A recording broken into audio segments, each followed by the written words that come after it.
Welcome to the Explainer. Today, we're digging into a really challenging idea that asks a fundamental question. When we talk about Israel, are we talking about a state just like any other? Or is it something else entirely, the outcome of a long-running Western colonial project? And this is the single sentence that kicks everything off. It's a bold, provocative claim from Professor Abdul al-Fattah el-Owaisi, and it's the foundation for his entire theory. It's designed to completely flip the script on the conventional story of Israel's origins. So who's making this claim? It's Professor el-Owaisi, a scholar in international relations. And this isn't just a casual thought. He presents this as the result of decades of poring over historical archives, especially British government documents. Now, to really get this argument, the author says we have to rewind the clock, way back. We're talking about the decades before the Zionist movement was even formally founded in 1897. He argues that the real seeds of this project were planted much, much earlier. El-Owaisi tries to connect the dots by pointing to a series of British actions in the 1800s. He says it starts small with a new consulate in 1838. But then, just 2 years later, a government memo starts talking about creating a human barrier. Then comes the big move, the occupation of Egypt. He argues these weren't just random events. They were all steps leading toward a goal that finally got a name in a 1907 report. So, what on earth is a buffer state? Well, according to that 1907 report, it was a very specific idea. Imagine a strong foreign barrier placed right on that critical land bridge connecting Asia and Africa. And here's the kicker. It was designed from the ground up to be hostile to its neighbors, but super friendly to Europe. The whole point was to give Western powers a permanent foothold, to divide the region and protect their own interests. This concept, right here, is the absolute linchpin of the entire theory. But the theory goes deeper. It wasn't just about planting one state and calling it a day. El-Owaisi argues that this was only half of a much bigger two-part strategy, a 1-2 punch designed for total control of the region. And here are the two pillars of that strategy, laid out side by side. First, you have the buffer state itself, Israel, acting as that physical wedge. But then you have the second pillar, which the author says is just as crucial, a whole network of dependent Arab regimes. The theory is that these governments were set up and supported specifically to protect the buffer state, and, just as importantly, to make sure no unified regional opposition could ever get off the ground. Okay, so if that's the how, what about the why? What was the ultimate endgame?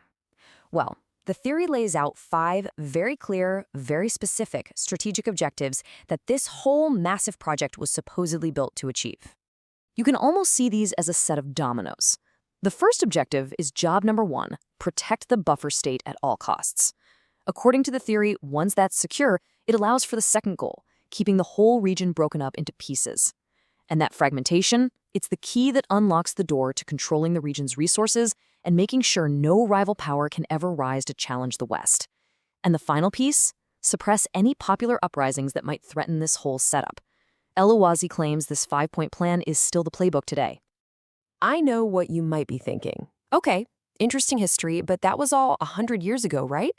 It's a relic of old-school colonialism? Well, the author's answer to that is a hard no.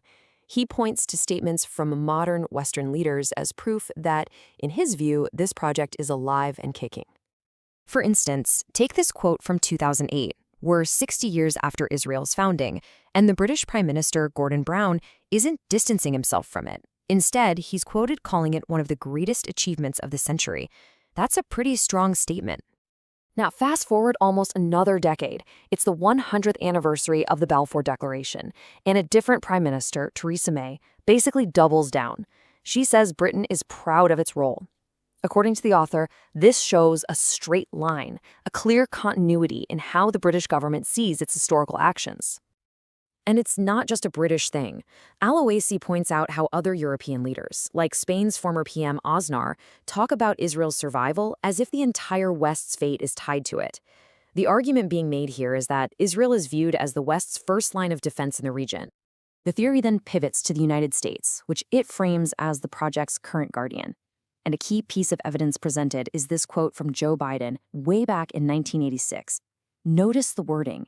It's not just about being an ally. It's about being a strategic necessity, so vital that if it didn't exist, America would have to invent it. And according to El-Owaisi, this goes beyond just cold, calculated strategy. He uses quotes like this to argue that for key leaders, the support is also deeply personal and ideological. It's coming from a place of fundamental belief, not just a geopolitical chess move. So if the project is still going, what happens next? Where is this all heading? This leads us to the final part of the thesis, and it's maybe the most out there part of all. It's a theory the author calls the catastrophe equation, and it's his attempt to predict the project's expiration date. He throws out a really bold idea.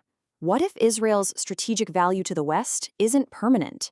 He actually puts a number on it, suggesting a lifespan of about 75 to 80 years. And if you do the math, that would mean we are right in the middle of a make-or-break period for this project. So how does he get to that number? First, he identifies what he calls three nakabas, or catastrophes. You have 1917, the Balfour Declaration, which he calls the pre-earthquake. Then comes 1948, the establishment of Israel. That's the earthquake itself. And finally, 1967, the occupation of the remaining territories, which he sees as the post-earthquake. Okay, now here's where the equation part comes in. He spots what he believes is a pattern in the timing. Just look at the gaps here.